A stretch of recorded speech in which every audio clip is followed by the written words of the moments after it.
আজকে 29শে সেপ্টেম্বর খুবই গুরুত্বপূর্ণ একটা দিন। আজকে আমাদের চিফ অ্যাডভাইজার একটা গুরুত্বপূর্ণ মিটিং করেছেন ইউএন সেক্রেটারি জেনারেলের সাথে এবং সিনিয়র ইউএন অফিসিয়ালদের সাথে। আজকে সকালে আপনারা জেনেছেন, আমরা অলরেডি আপনাদেরকে একটা প্রেস রিলিজ দিয়েছিলাম যে সকালে 9টার মতো হিউম্যান রাইটস অর্গানাইজেশনের প্রতিনিধি এসেছিলেন। কেরি কেনেডির নেতৃত্বে, কেনেডি আপনি জানেন Robert F Kennedy centre human rights এর উনি প্রধান, এবং সেখানে অ্যামনেস্টি ছিল, তারপরে হিউম্যান রাইটস ওয়াচ ছিল, সিভিকাস ছিল, আরও ইন্ডিপেন্ডেন্ট হিউম্যান রাইটস ডিফেন্ডাররা ছিলেন।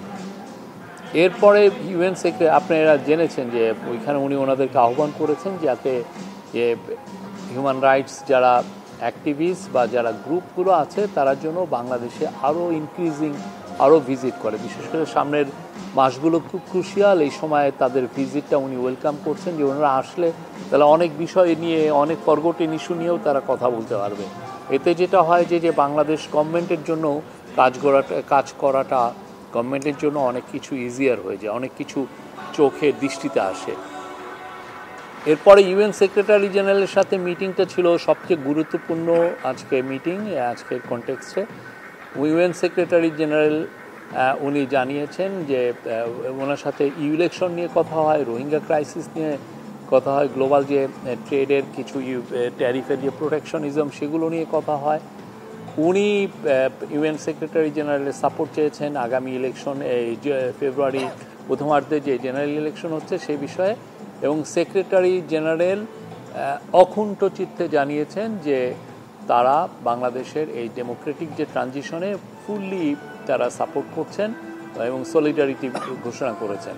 সিমিলারলি তারা রিফর্মের ক্ষেত্রেও তারা ফুললি সাপোর্ট এবং সলিডারিটি ঘোষণা করছেন যে এই রিফর্মটা ইন্টারিম গভর্নমেন্ট নিয়েছে এবং সামনের দিনগুলোতে ইলেকশনের আগে যেই কাজগুলো ওনারা করবেন সেটার সাথে উনি অকুণ্ঠ চিত্তে তার সাপোর্টটা জানিয়েছে।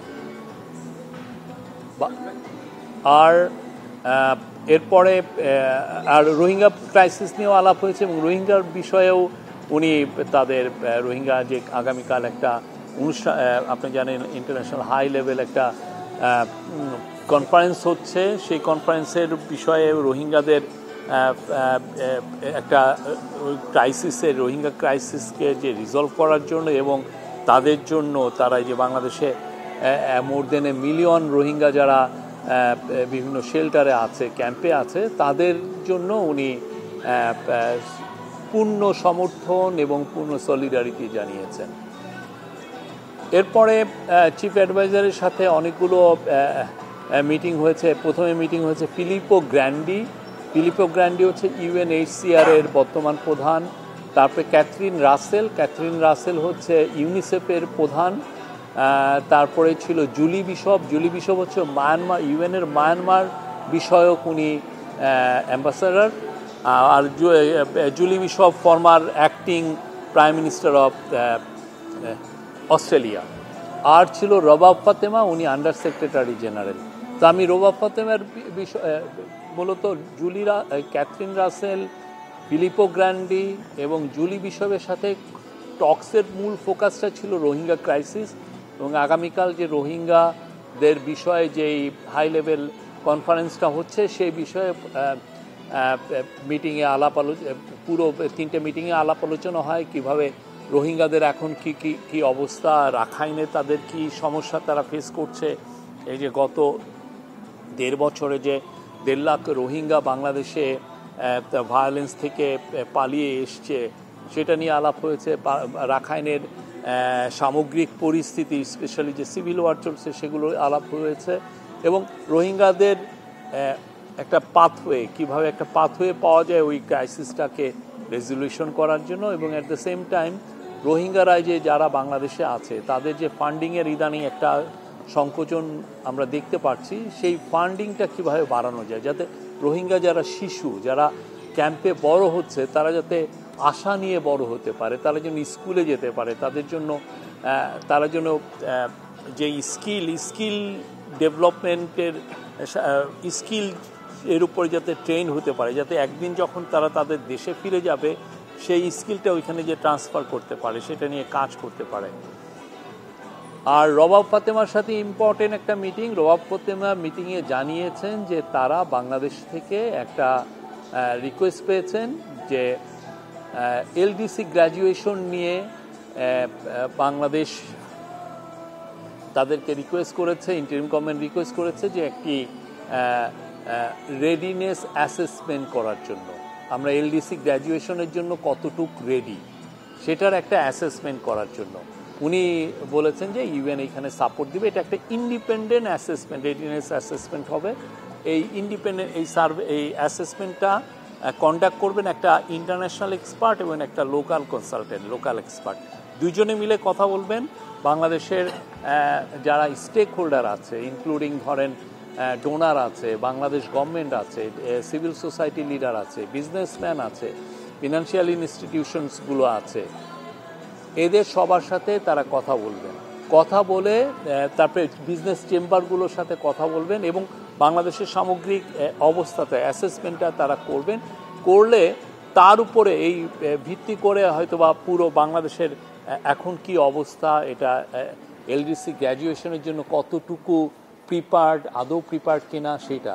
রবাব ফাতেমা জানিয়েছেন যে বাংলাদেশের বিষয়ে তাদের যে ডেটাটা আছে সেটা 2 বছরের পুরনো, কিন্তু আপনি জানেন গত 2 বছর অনেকগুলো ঘটনা ঘটেছে। হ্যাঁ, সেই ঘটনার আলোকে উনিও মনে করছেন যে এই ইন্ডিপেন্ডেন্ট রেডিনেস অ্যাসেসমেন্টটা খুবই ইম্পর্টেন্ট। এটা বাংলাদেশের বিষয়ে তাদেরকে সবাইকে একটা ইনফর্ম একটা ডিসিশন নিতে সবাইকে হেল্প করবে।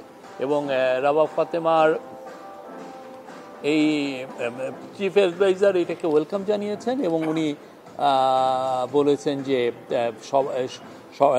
এই অ্যাসেসমেন্টের রেজাল্টটা সবাইকেই ইনফর্ম ডিসিশন নিতে হেল্প করবে। আর অ্যাসেসমেন্টটা শুরু হবে 1 মাসের মধ্যে হওয়ার আশা করা হচ্ছে, যে 1 মাসের মধ্যে এটা শুরু হবে এবং এটা কনক্লুড হবে মিড জানুয়ারিতে। ধন্যবাদ। প্রথম যে মিটিংটা হয়েছে রবার্ট এফ কেনেডি মানবাধিকার সংস্থার সঙ্গে, সেখানে প্রধান উপদেষ্টা তিনি নির্বাচন নিয়ে সেখানেও তাদের সঙ্গে কথা বলেছেন এবং তিনি বলেছেন যে নির্বাচন নিয়ে এক ধরনের আন্তর্জাতিক মহল ষড়যন্ত্র করছে বলে আমরা জেনেছি যে সেটি তিনি ইনভলভ করেছেন। এই বিষয়গুলো যদি একটু আমাদেরকে একটু না, আমরা একটা দেখছি যে যারা এই যে বাংলাদেশের থেকে বিলিয়ন ডলার যারা চুরি করে নিয়ে গেছে তারা বিদেশে তো পালিয়ে গেছে এবং তারা দেখা যাচ্ছে যে বিদেশ থেকে এক ধরনের অর্কেস্ট্রেটেড মুভ নিচ্ছে যে বাংলাদেশের ইলেকশনকে বাংলাদেশে কীভাবে ডিস্টেবিলাইজ করা যায়। বাংলাদেশ নিয়ে তারা হাজার হাজার ডিসইনফরমেশন ফেক নিউজের ক্যাম্পেইন করছে।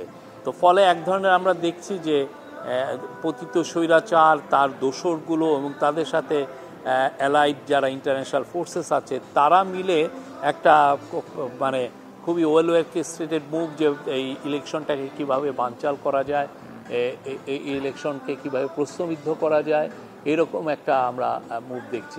সেই বিষয়ে আমরা সতর্ক আছি, আমরা কাজ করছি এবং এই বিষয়ে চিফ অ্যাডভাইজার সমস্ত ইন্টারন্যাশনাল যাদের সাথে বসছেন তাদেরকেও এটা জানাচ্ছেন। কেননা আমাদের জন্য সবচেয়ে ইম্পর্টেন্ট সামনে হচ্ছে ডেমোক্রেটিক ট্রানজিশন এবং খুব ভালোভাবে খুব উৎসবমুখর পরিবেশে ফ্রি ফেয়ার ইলেকশনটা কন্ডাক্ট করা এই ফেব্রুয়ারি মাসে।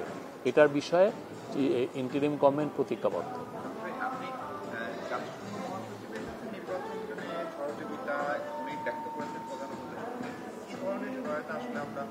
এটা ওই মিটিংটায় তো আর এত কিছু থাকে না, উনি তার ফুল সাপোর্ট এবং সলিডারিটি জানিয়েছেন এই বিষয়ে, কিন্তু স্পেসিফিক তো অনেক পরে আলোচনা হয় বা একটু পরে আলোচনা হয়। এটা আরও ওনার থেকে মানে জুনিয়র লেভেলে আলোচনাগুলো হয় কি বা এটা হয়তো বা রেসিডেন্ট কোঅর্ডিনেটর যিনি আছেন তারা এটা দেখবেন। আপনি বলেছেন যারা অর্থ পাচার করছে বাইরে যারা আছে তারা এখন দেশের বিরুদ্ধে আগামী নির্বাচনের বিরুদ্ধে ষড়যন্ত্র করছে বা সরকারের বিরুদ্ধে ষড়যন্ত্র করছে, তো আন্তর্জাতিক কোনো মহল কি এটার সঙ্গে যুক্ত আছে কিনা? আমরা তো কাউকে তো আমরা নামে দেখছি না, বাট আমরা দেখছি যে একটা ওয়েল অর্কেস্ট্রেটেড মুভ আছে, আমরা এটা তো বলছি।